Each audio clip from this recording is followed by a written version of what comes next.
Hey Highland Hounds, this is Mrs. Woods here. Happy Thursday afternoon. We're almost to a Friday and another weekend. So, are you ready to put on your thinking hats? Are you ready to work with me for a little bit more than 2 or 3 minutes than what you saw me the last time on creating a YouTube? I don't know about you guys, but during this whole e-learning thing, I've been learning a whole lot. A whole lot of things that I don't really know how to do and that I've had to make myself become more comfortable with. So even though you're at home and you're learning math and science and reading and all of those core subjects, well, guess what? I'm over here learning how to use technology. Now, some of you might go, well, that's super easy, Mrs. Woods. Well, it's not for me. So I'm being pushed outside of my comfort zone and I'm giving it my best shot. Now, this video is not only for you, my Highland Hound students, but it's also for Highland Hound parents. Because I've been getting emails and messages saying, you know what, I just don't have those materials, so I can't do the assignment, or I can't create art. Now, I'm not worried so much about you following the exact assignment. That's fine. But what I really want you to be doing in these times is using your creativity.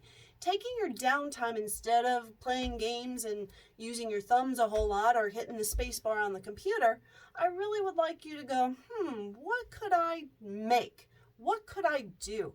Our world today needs more imaginative inventors and more creation more than ever, okay? And so let's work on this together. You ready? So let's put on our thinking hats. So here's mine. Now, you can't let those kindergarten teachers have the best hats. Mrs. Woods has a collection of hats, so it's on point. All right, so here we go. Right now, I have things spewed all around me. So if you look, I told you before, I make creative messes. So there we go. Now, one of the first things I know is that when we're creating art, we make messes. And sometimes as parents, we don't always want our furniture or our floor to have those messes. So what you might want to do is either grab a old piece of material, or this is where those handy dandy boxes come from, and you can kind of just lay them down right in front of you or open them up. And here, if you drip, if you go off the edges, however it might, have an accident, at least it's contained onto a piece of cardboard. I actually use a gigantic piece of cardboard. It's back over here. And as you can see, here's my messy surface. So I think that would be very important for you to kind of look around the house and grab that first. Now, the next thing that you want to do is kind of look at some non-traditional things. For example, you can use books. Third graders, remember when Miss Jasmine was cleaning out the library and she had all of those books on the outside of the library where you could pick it up and take them home and they were books to read? Well, third graders, you remember what we did with them. We brought many of them back to my classroom. And what did we start to do? We started to create artworks by using the pages in between. So be eco-friendly. So I think my husband's done with his book. If he isn't, he is now. So what you can do is you can go in there and you can pull out pages.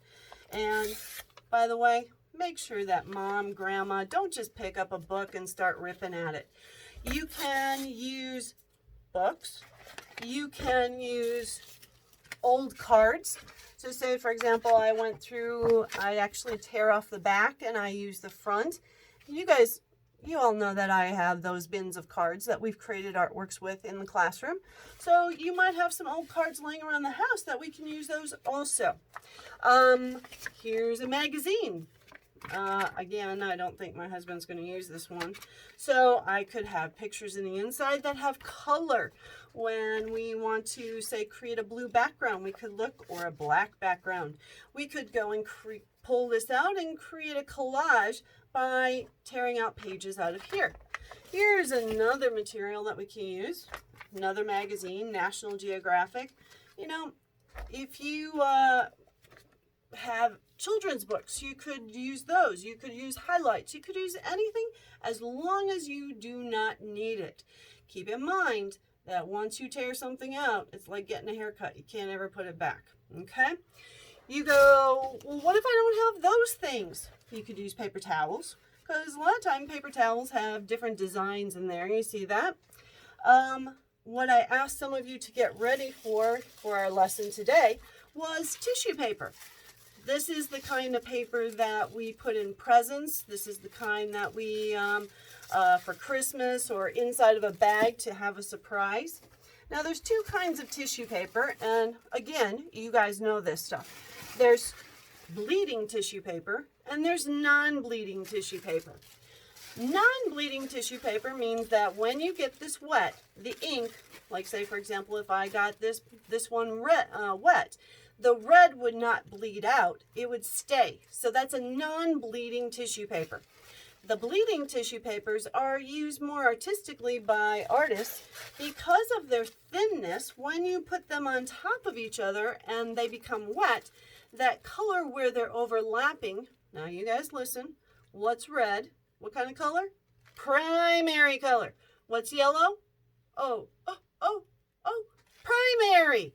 So when you take these two primary colors and you put them on top of each other and you can see through them, what color are you going to get? Red plus yellow. Remember those shakers? If you said orange, you are correct. Now, you can use these this kind of paper absolutely fine, okay? Even things like, remember I told you last time my husband got a box? Well, this was in the inside, so it's tissue paper that actually shows the name of the company or something like that. So I could even use that. Now, let's go on to some other materials besides just papers. Oh, you know, this thinking hat is really working because these bubbles of thought are just coming right out. So you guys know in the classroom, we use brown paper bags a whole lot. Now, it doesn't matter if it's an Aldi's bag, a Jewel bag, whatever kind of bag that you know, have at home. It could be a small sandwich bag. It could be, it's endless. What kind of, it could be a white bag. It could be a blue bag. It could be any kind of, as long as it's paper. Now, if you notice, this bag has handles. So what I did was I actually kind of ripped it off. I actually cut a section of my bag out of the back because I can create more artwork with this remaining paper here. So here's my piece that is for today. Now this handle, a lot of people just want to chuck this and throw this away because they just think it's no good. Actually, if you unwrap it, you will notice that this is paper also. It is just paper that is twisted and twisted and twisted and twisted and twisted so that it becomes nice and strong. So if you look right here, this handle is becoming additional paper, and ta-da, look at how big that paper is. So we could actually be using that in our artworks as well.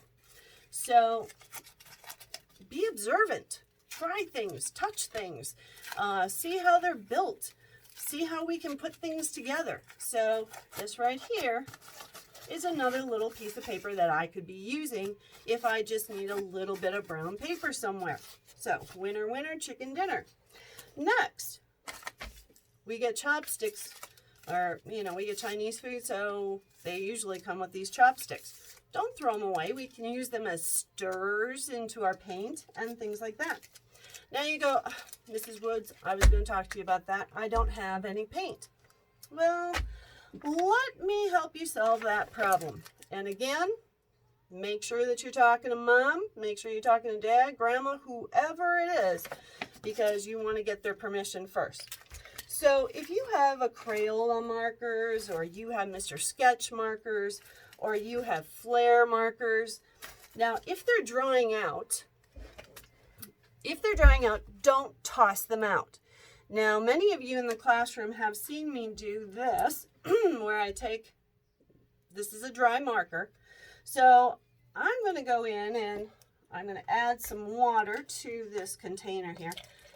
Just an old Tupperware or something like that, something that's you're not going to worry about. It is completely washable. It's non-toxic, so even if it gets a little dirty, just stick it in the sink, wash it with soap and water.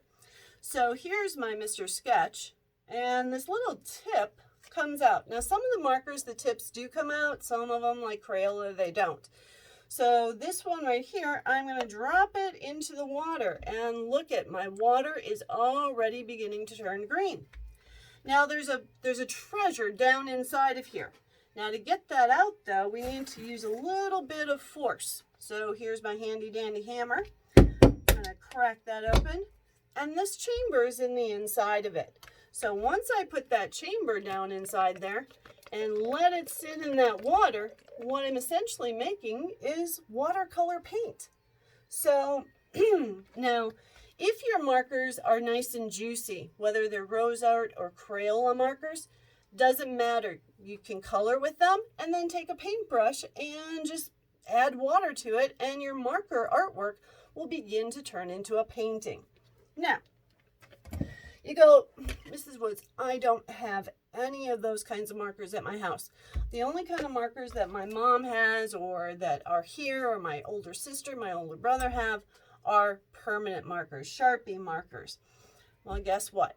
We can turn these into paint, but this one is just a little bit more work, and that you're going to have to probably ask mom or dad to help you with. Now, a permanent marker can be made into paint in a liquid state. Now remember, if this is permanent here, it's going to be permanent when we make it into a paint. So don't drop it or spill it onto your clothes. So right here is, do you see that? Ooh, it's like a witch's brew right here. So right here, this is actually black Sharpie marker, but I've made it liquid. And you go, how did you do that? Well, this one, and I'm going to keep this right in front of me, I actually have to use rubbing alcohol. So some of you who have in your bathroom, you might have it for when you cut yourself, you might have to clean a wound or something like that. So rubbing alcohol, and don't use a lot of it, you just put it inside of there, okay? So you don't have to use the whole bottle, all right? So again, if you, see, this is what happens. I get so much stuff in front of me and then I lose track. So here, if I have just this little cup right here, if you have that at home, I could go in, take my rubbing alcohol here, and just put some of it in there like this. That would be enough to paint with, so not a big deal here. So if this is my dried marker, got that, folks? So here, I'm going to go in, take my handy dandy hammer, and go, whoa, Mrs. Woods, it's going to explode. It's going to explode. No, it's not going to explode. Now, I don't go and whack it super hard, but if you look here, I kind of broke off that end. And when you look down in the inside, there's one of those chambers also. Hang on, I gotta take off my glasses. This requires some close-up observations. So if you look, here's another one of those chambers. Now, because it is a permanent ink, you want to make sure that you are, if it gets on your hands, it'll come off. But be careful, because when you get it on your clothes, it's not going to come out. Now, what I like to do is I like to kind of cut that up. And again, it's almost like making a witch's brew here. So here's my, if you notice, let me grab one out. I just cut it into small little pieces. Now here, in order to get it this dark, like this, I went upstairs and I took a kitchen spoon that really isn't being used a whole lot. And so what I want to do here, if you notice, I'm kind of taking my spoon and I'm squishing it. I'm pushing it down.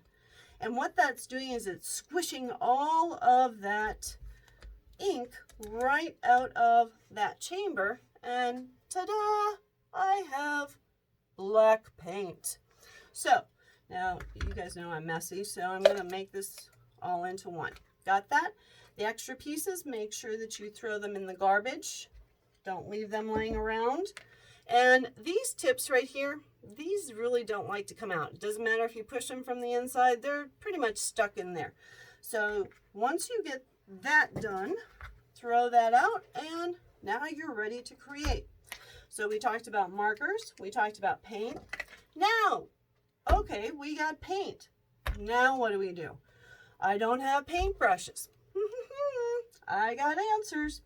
Yes, everybody would like to be able to have paintbrushes, but you know what? Realistically, not every house has a paintbrush, and that's fine. Now, here's some solutions for paintbrushes.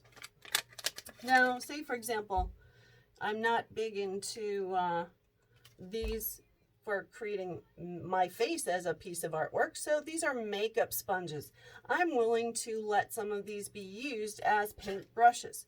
As we know, a sponge absorbs things, so if I go over here and I go into my black permanent paint, look at what happened to my makeup sponge. It has turned into, or it actually is holding that paint in the inside. So if I go here and I kind of squeeze it out, you see that darkness of the paint coming out? So you can use makeup sponges. There. Now another thing that you can paint with, if you have it, if you make your paints thick, you can add some like cornstarch and a little bit of glue to it to make it kind of pasty. And so you can actually paint with a plastic knife if you want to. So now you go, Mrs. Woods, people do not paint with plastic knives. You're right, they don't. They actually paint with palette knives. So artists like Vincent van Gogh or artists like Henri Matisse and any of the artists that we have studied, they use what these are. No, this is not a butter knife for putting butter on your toast. These are actually palette knives that are used for very thick paint. Now what makes them a little bit different is that they're very, very flexible. So when we want to go and apply the paint and put some line or texture into it, it has that ability to move and bend with us. So there's that. You can paint with the back of a spoon. So if you, again, have thick paint and you want to make it thick, add some glue to it, add some flour. Now you go, you mean I can make this thick? Sure. You can add some glue. Now I gave you a whole bunch of recipes for glue on the website, but if you have a bottle of Elmer's glue, now you guys know that I don't do bottles of Elmer's glue. I do gallons of Elmer's glue. So I could go in here, I could add some of the glue into this container. Hang on, I gotta go grab something.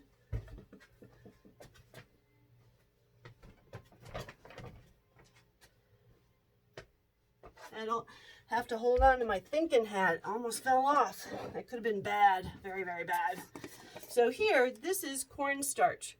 So because there's glue in here, and because now the water is colored, I can actually take my cornstarch and I can put it inside of here and I can mix it up.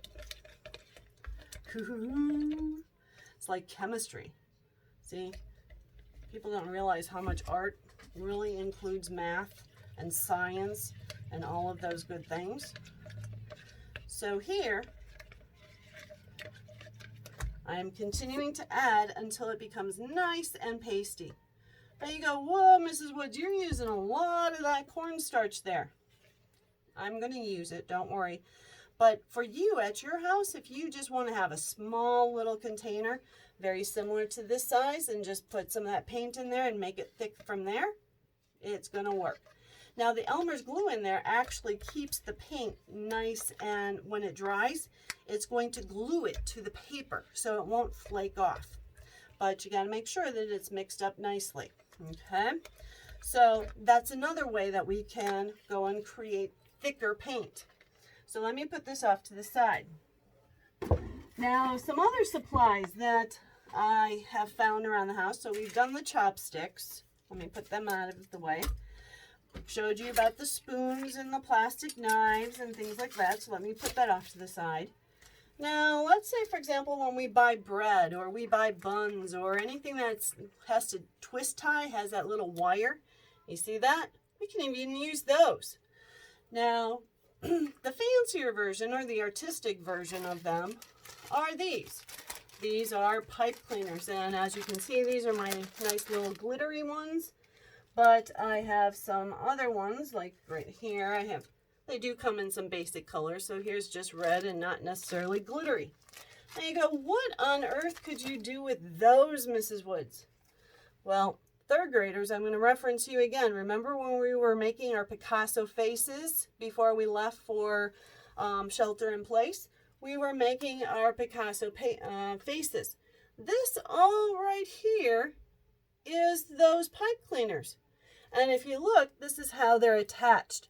Pipe cleaners do not like to be glued down and then touched. So I'll show you a little trick on how to attach things that don't necessarily like to be glued down.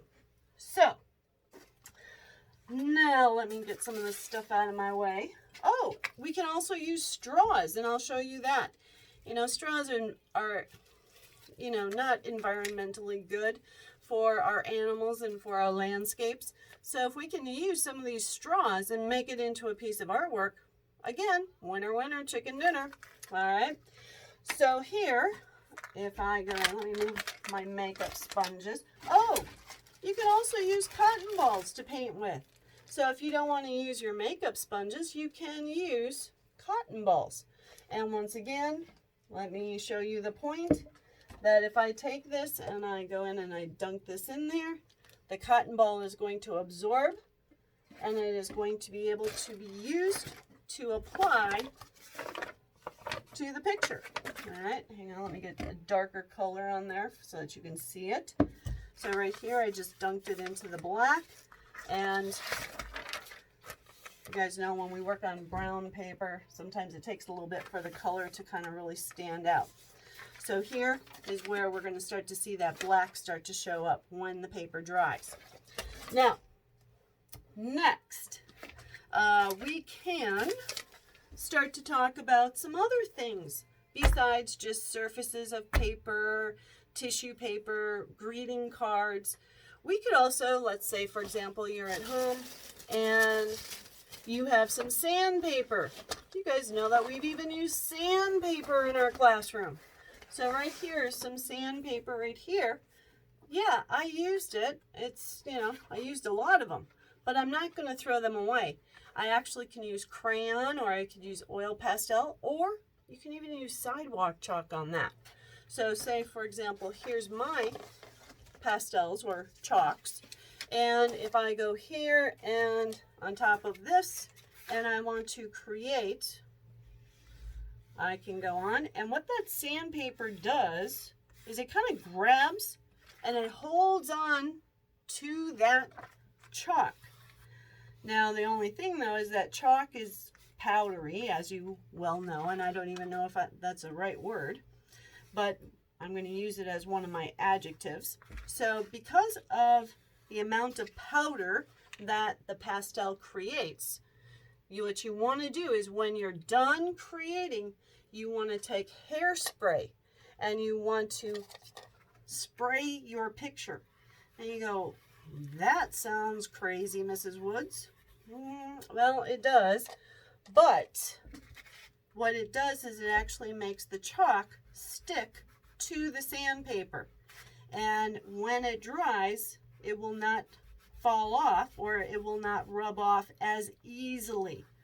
So if you look, and I'm just doing a very simple little picture here to kind of show you that you get these nice bright colors even when you're using chalk. Okay? Now, this thinking hat in my way, but I got to keep it on so I keep good thoughts in my head. So now here, next, let's start talking about some other supplies that we can start to work with. Styrofoam plates. Awesome for printmaking. We can do lots of things with them. If you have containers, like say for example, I love mushrooms, so when I buy mushrooms, they come in these little containers. I can use this to keep my supplies or my materials in there, so you can use it like that. Let me throw that out of the way, get something else out of my way. Or, like I was just saying, right here, we can use styrofoam plates. And you go, how in the world would we use styrofoam plates? Well, take a scissors. You could print with them. So I'm just going to cut a little section out of here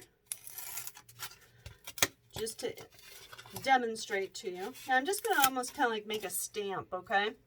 So here I could go in and use a pencil and I'm going to put a smiley face on there.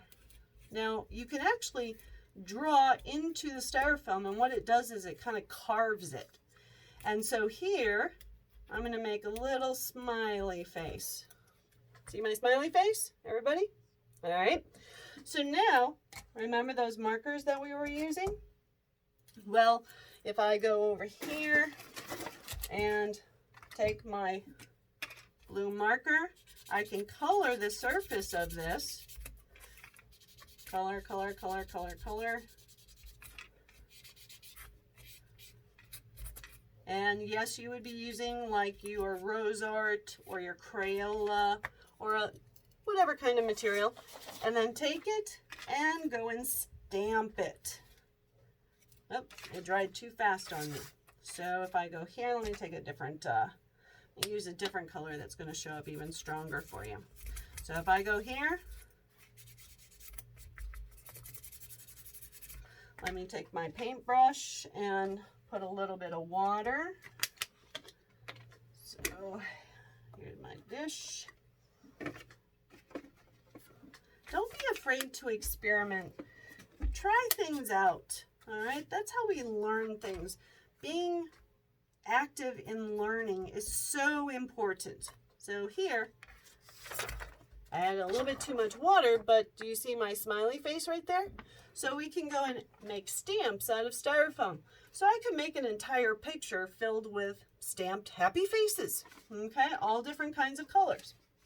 So I hope that has helped not only my Highland Hound students, but I hope that's helped my Highland parents as well.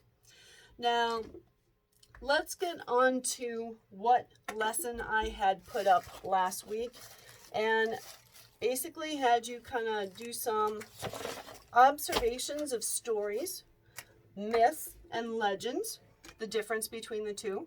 And so some of you, well, actually all of you, read about the mixed up chameleon. And the other story was from the Tinga Tinga Tales, talking about how a chameleon got his colors. So what I want you to do today is I want you to, and over the weekend and into next week, now if you look, this is a recycled piece of cardboard. So what I essentially did, I like to work mine nice and big. Now you could work on a piece of paper, such as a notebook piece of paper. You could work on a printed piece of paper, like paper that comes out of the printer. So it doesn't matter what kind of paper you work on. So I'm going to go in here and I'm going to fold it in half. Make sure you line up your corners, boys and girls, because that's really important, because we want to break this down into 4 equal parts. So right now, this is 1/2 plus 1/2 equals the whole. Let's go in the opposite direction, and we're going to fold this in half. We're going to ignore those folds of the box, okay? We're just going to pay attention to my folds. So here, now if you want to make and press them down, as you guys know, we can go and fold it down and kind of iron it like that. We can turn it the other way and re-iron it down like that. So now my piece of cardboard is in quarters, or in a fraction, it would be 1/4. 1/4 plus 1/4 equals a half, plus 1/4 equals 3/4, plus another 1/4 equals a whole. So we're going to work in the quarters in order to start our chameleon. Now I'm going to be using a Sharpie marker, but you guys use pencil first. Now, say for example here, what I want to do, if some of you, now remember this trick, you guys, remember, bigger is better, bigger is faster, and bigger is always going to be easier. So when you're drawing little teeny tiny little things, remember, they're harder to color. And you're going to have a harder time with all of that empty space that goes around. So bigger is better, bigger is faster, and bigger will always be easier. So I'm going to go to this first quarter right here, and I'm going to create 1/4 of a circle. And I'm going to stop right on that folded line. Now I'm going to go into the next quarter, and I'm going to create another mark. This one right here is going to be his head, and this is going to be his head, this is going to be his body, and I'm going to create the eye of my chameleon. I'm going to create the bottom of my chameleon, but I gotta leave a little room for his spiral tail. Now remember, we've learned about different kinds of lines. Spiral lines, dotted lines, wavy lines, zigzag lines, castle lines. This one we want to make into a spiral line.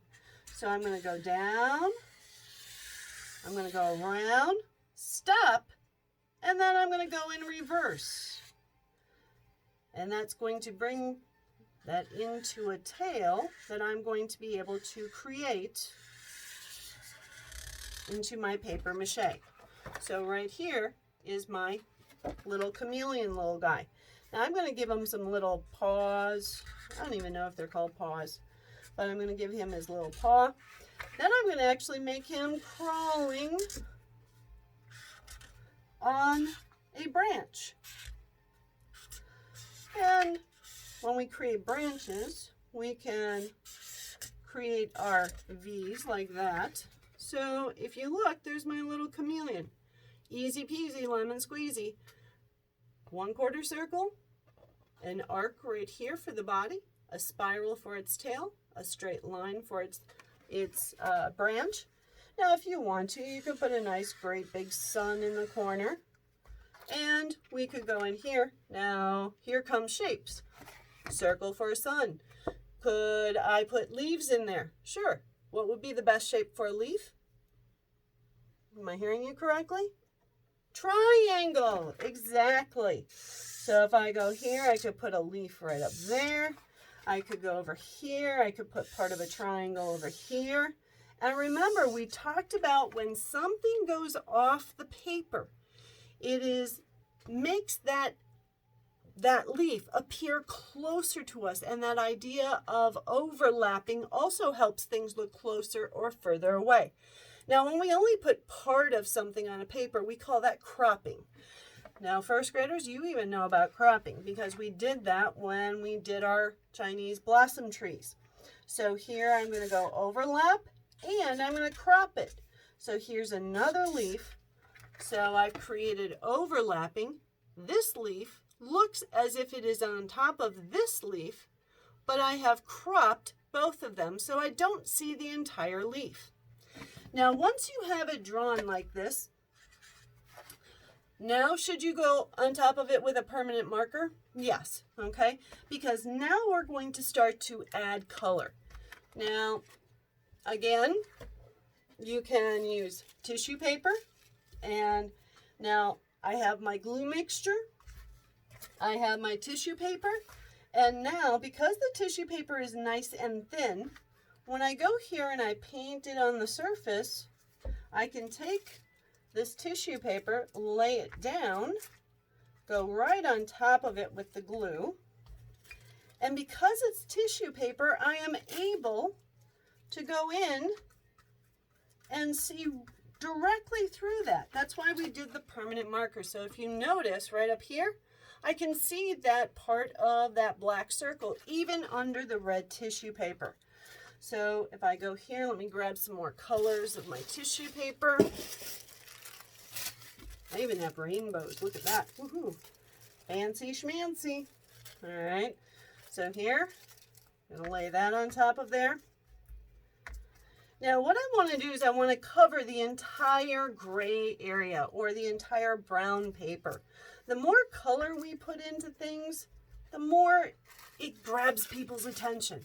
Remember, an artwork has to grab someone's attention really fast, because you want to kind of capture them, so that way your artwork kind of puts them in a trance where they want to come closer and observe and see and look and go, how did they do that? What did they do?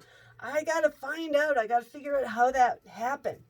So here I'm going to start to create my entire artwork using the tissue paper on top of this. And as you can see, there's my sun. I can still see it, so that means I can still go back after this and I can work with oil pastels, I can work with crayons, I can work with paint, I can work with anything that I so choose to. But now, instead of that dull, dark, gray kind of color looking in the background as if it's incomplete, well, by doing this kind of movement, you actually are adding some color to it. So I'm going to continue on. I'm going to create or finish creating my chameleon. And now let me challenge my 4th, 5th, and 6th graders. 4th, 5th, and 6th graders, you guys have learned about the Aborigine style of art of dreaming. And we have done the little tiny little circles that are oftentimes represented in their stories of their artworks.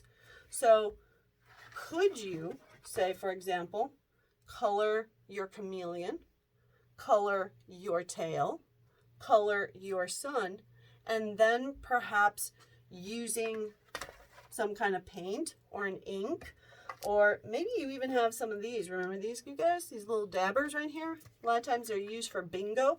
It actually has that sponge on the very end. Now, that just happens to be one of my supplies that I brought home from school that I share with you guys. But I had to be able to have some here so I could show you some choices in materials. So could I go in here and say, for example, just draw little tiny circles with a marker? Sure. You don't have to stamp them. It doesn't actually have to be in paint. It doesn't actually have to be in color. Can you color something in say the pencil and then do big fat lines using your pencil and then drawing your circles in pencil? Sure. Your entire picture can be in pencil, but it depends on how hard you push or how light you push. Now let me go into my my journal here, or one of my personal drawing sketchbooks, and I'm going to put a picture in front of you that kind of brings that idea so that you can kind of see what I'm talking about when it comes to how hard you push or how you don't push hard, and there are areas that become lighter. Oh, for heaven's sake. All right. So say, for example, here's one of my imaginary creatures that I created from my imagination. You can see it's all done in pencil, except that right underneath here, it's darker because I pushed harder using the pencil. You can see right in here, all the areas where it's lighter, there's still pencil there, but I just didn't push as hard. So this whole picture right here could be done in pencil.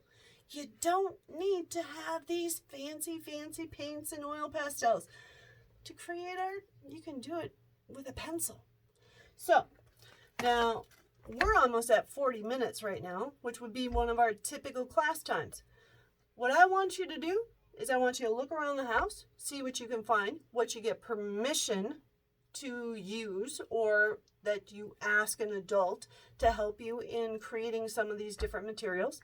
And I'm going to work on mine. And next week, when I create another YouTube video, I'll show you what mine looks like. I want you to upload the video into Canvas Art. I want you to make sure that you're checking in with your teachers every single day. We're still not out of school. We got 3 more weeks to go.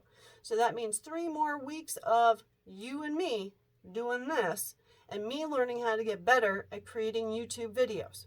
So get your thinking hat ready, put it on, start thinking hard, create, and we'll see you later. Bye, hounds. Be creative.